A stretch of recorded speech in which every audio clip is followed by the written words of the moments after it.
How do you think this campaign's going, Tim? I think it's going absolutely fantastically well, and I can't wait till it's all finished and we can all get back to normal. And I don't care who wins because they're all lovely people.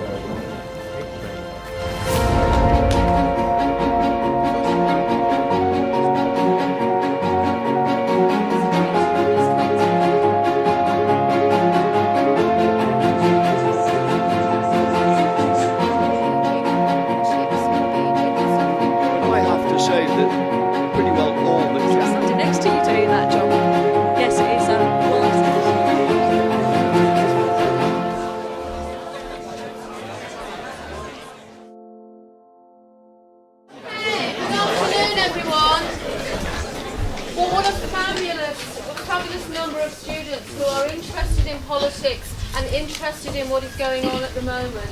We've got a fabulous occasion here because we've got all of the Southport parliamentary prospective candidates here today, and they're going to be taking some questions, talking about their policies, and just really here for you to learn a bit more about politics and about what the different groups stand for. We are timing you, so we're looking for 2 minutes each. So if you'd like to start, that would be great. Thank you very much. The invitation to come along. It's brilliant to see such a fantastic turnout, actually, people interested. My name is Lawrence Rankin. I've lived in Southport for 26 years. Over the past 5 years, we have suffered, as many others have, from the ideological cuts of the Lib Dem Tory government implemented by Labour Council in our area. We need to change things. We need an economy that creates a fair society, not one that rewards the rich. 2008, the top 1% in this country have doubled their wealth. Just think about that for a minute. They've doubled their wealth. What we need to do is to create an economy that works for everyone. We can do that by changing the tax system so that it taxes the people who can afford to pay, but also by making sure that they can actually collect that tax. And that has an impact on all of us because... I can understand any one of you being confused or disengaged about the election and what is the relevance to you. After all, the established parties in our town have overseen the removal of so many services relating to children, young people, removal of your medical care, removal of your sports facilities, removal of your opportunities. I want to open up transport links throughout the region to give you as many job opportunities available as I can, as I strongly believe in you and your hard-working ethics. And for those of you younger and not able to vote, I also want to give you a voice. If we are free from SEFTA, we could look at reinstating our lost services so you can maximise your potentials. You are made to pay adult prices from the age of 12 for leisure and family pursuits, but do not get a voice. I would like to challenge this on your behalf, as if these pursuits were more affordable, the more of you would participate, which would improve your quality of life, experiences, raise attendances and assist our local businesses. Win-win. It's a defining moment for our country. There are huge threats. There's global insecurity, there's environmental crises, there's increasing racial, religious and generational division as well. And there's a huge national debt. But there are huge opportunities as well, educational, technological. We can end a lot of poverty, we can cure a lot of diseases, we can manufacture a lot more smartly, we can have longer and healthier lives, and we can have a more equal world, and we certainly need it.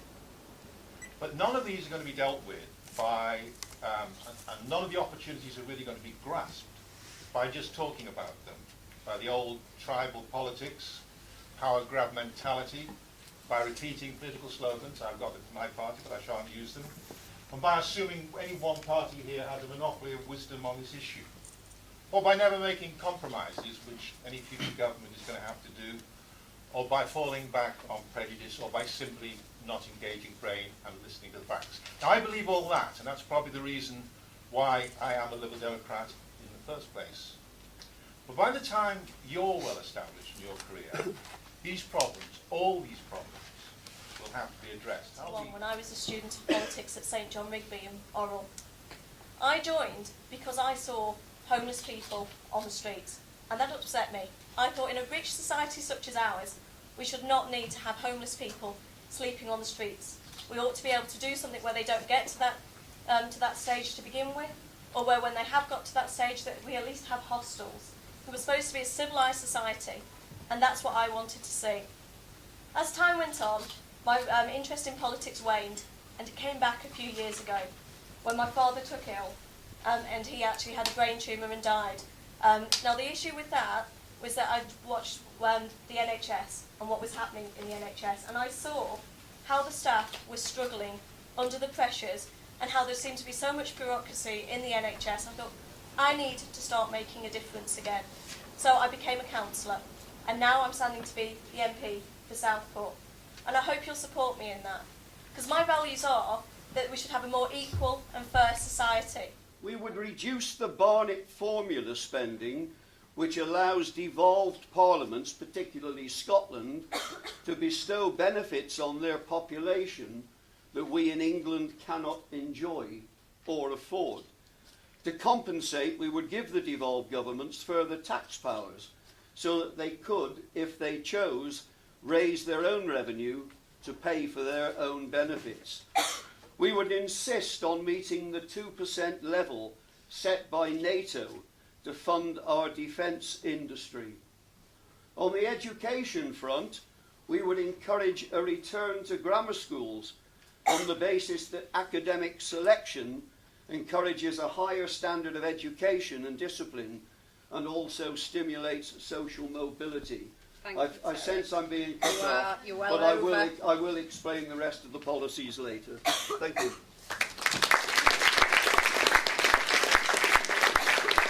And I became a Conservative because I believed in opportunity, that if I worked hard, that I deserved the rewards that went with that hard work.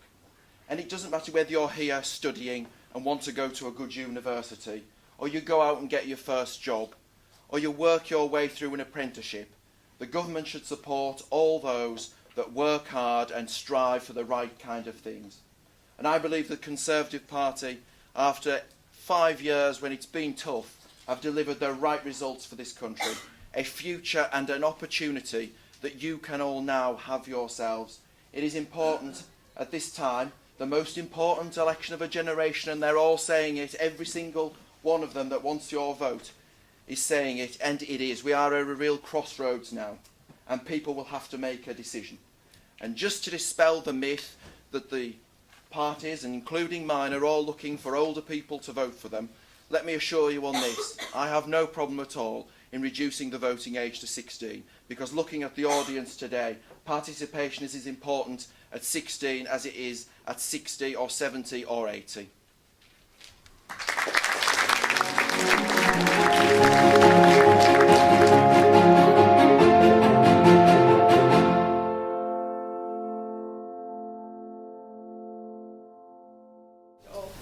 So what is it that you're going to do to make young people interested in politics, and how are you going to give us a voice?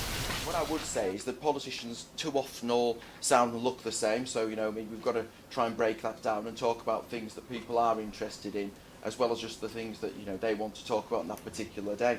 And what I would say as well is that in our party, the Conservative Party, we do involve younger people in the party, not just getting them to go and deliver our leaflets, but we actually give them real opportunities. The youngest councillor in the country is a Conservative councillor. The youngest chairman of an association is a Conservative councillor in Lancashire. And I would say is that we do offer people the opportunities in the Conservative Party to do that, and where they see those opportunities, they want to stand, they want to be involved, and they want to contribute in a bigger way.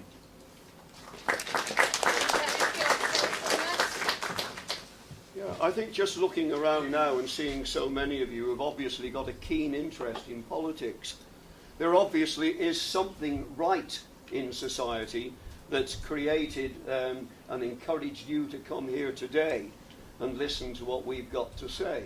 But how do we engage you when there needs to be integrity for you to trust what is said to you? And I don't believe, if you're like me, you do actually trust what is said to you. There is no integrity there. There doesn't seem to be any common sense in decision making which affects all our lives. Bedroom tax without a definition of a bedroom. How can that happen? Common sense. It's not common within politics. I would like for you to feel that you have a relevance and an agenda with the Southport Party to represent you, because I don't have any party line to follow. I don't have any whip to tell me what to say. My only agenda is Southport and what I can do for you. Because it is already 3:10. So, final question, John. It's Charlotte, please. Taking into account your leader's recent performance in the televised debates, do you feel that your party backed the right candidate? Just in case you couldn't hear that, it's taking into account your leader's performance in the recent televised debates, do you feel your party backed the right candidate? We have an excellent leader of the party in Nigel Farage. Okay, we might not get the best of press, but I think Nigel rises quite well above the flack that we have to take through the press.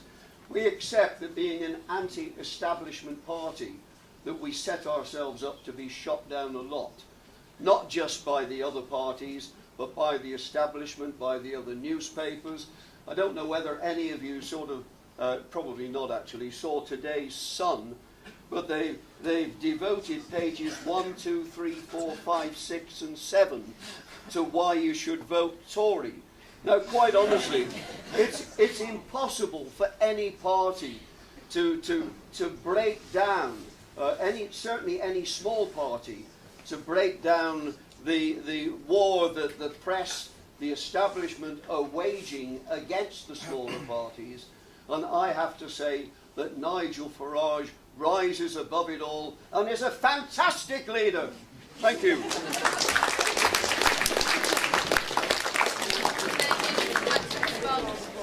Yeah, well, naturally I'm going to say that I support our leader David Cameron wholeheartedly, from taking the economy from the brink of bankruptcy to seeing us with the highest growth in the G7. I think that's an amazing feat for anyone. And, you know, he's a conviction politician and he is sincere, and I could say that about every single leader of every single party here today. But David Cameron is the only one that's prime ministerial material. Real close up, and I cannot deny the fact that there is TV footage of me around questioning whether or not my party is exactly the right fit for the current election. What I will say very clearly is I'm an admirer of his toughness and resilience, turning up. Whether it's the last leg, whether it's LBC radio, and getting out there and presenting himself. He's a marvellously articulate, amusing, and very pleasant person to meet. He's been here, spoken to you, and you've all met him, so you can form your own view. He did knock over a piece of scenery, as I recall, but forgive him that. I think my point about him was that he was not a good leader. He had all the qualities a leader would require, but he's been subject to extraordinarily intensive media assassination, which no other parliament, no other MP in my memory has. He's had to endure that, put up with that, and be demonised by that, and has then come back, still happy, smiling, and hopefully successful. I've been absolutely, totally and utterly impressed with Ed Miliband's performance in the actual debates. Because I think he's been painted for a very long time as not being that kind of person and not being sincere, and I think he has come across as very sincere in the debates. Totally opposed to the way that, you know, the Daily Mail have painted him over the past few years. I know that he's a conviction politician, and I've also, you know, seen what he did regarding the media and the inquiry into that. So I think he's really strong, and I think he's the person to take this country forward, and I'm really, really proud to have him as the leader of the Labour Party. My party wasn't in the national debate, but I definitely think that they've backed the right candidate with me. Change the system and make it work for everyone. So yeah, she took a while to warm up in the first debate. I think the second debate she was very good, and I think it's bringing a new, fresh approach to politics. Not someone who has a slick answer and a clever phrase, but somebody who's totally dedicated to doing what they're doing, which is changing the way our society.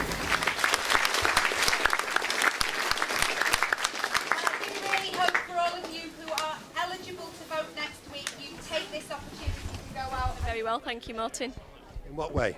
Well, it was really great to see so many young people who are actually wanting to find out about politics. They were all really enthusiastic and had some really great questions to ask us. Good audience, wasn't it? It was an absolutely wonderful audience. Thank you very much. Honestly, at this general election, that we are the main opposition to the Liberal Democrats. You still think John Pugh will win his seat back then? No. You don't? No. You Well, disagree I think we're the main opposition to him, and I think we stand a good chance. I don't disagree with you. I think we stand a good chance of toppling him this time. This is the third time I've stood in Southport in the general election. The first time I stood, I lost my deposit. Right. The second time I stood at the last general election, I got about 6-point-something% of the vote. So I saved my deposit on that occasion. This time it's a completely different. It's a completely different ball game. 22%, yeah. So yeah. I mean, I think we could well threaten John Pugh this time, and I think we're the only party that could do that. I don't think the others can. I think I'm not necessarily ideologically UKIP, but I do think that the Tory party should be ashamed of its performance in Southport. That UKIP are now rising and surpassing them as a presence in the local area, and could be a force in not this election, but maybe the next one. Sure. Yeah. Yeah. I would say that we've got a chance this time. Yeah. I really would. Hang on, I thought the Southport party was going to win in Southport, Terry. I don't know. Perhaps you should ask the Southport party what responses they've been getting on the doorstep.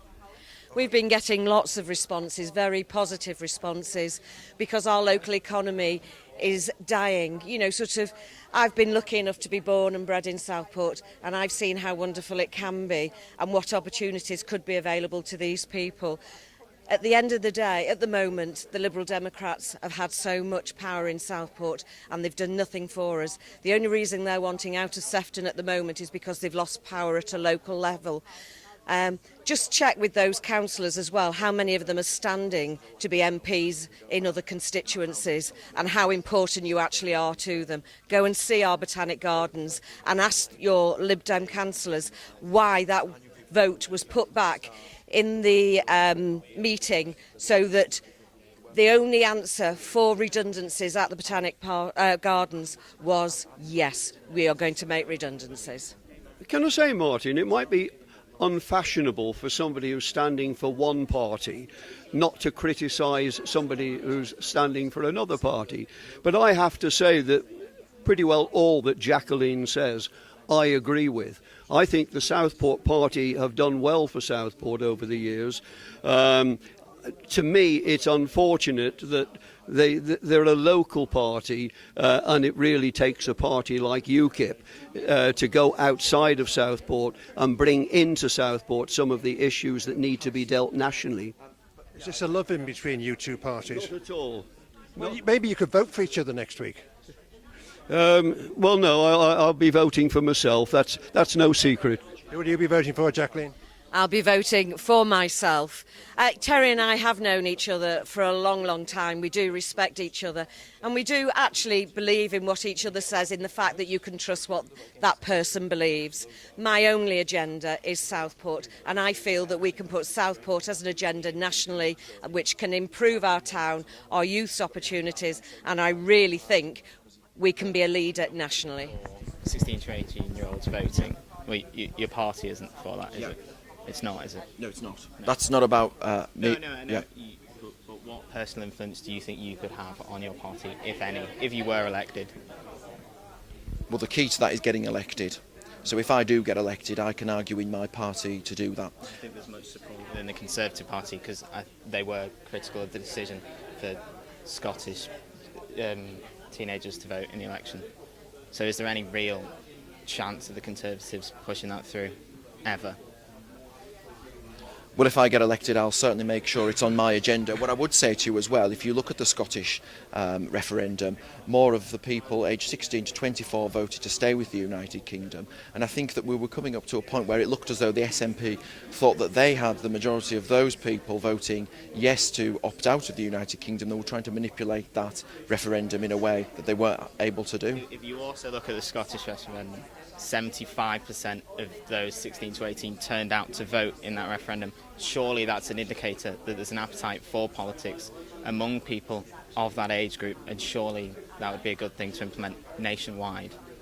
It would, I agree, and I'll argue for it if I get the opportunity, if I'm elected next week. Okay. Well. John, how do you reckon it went?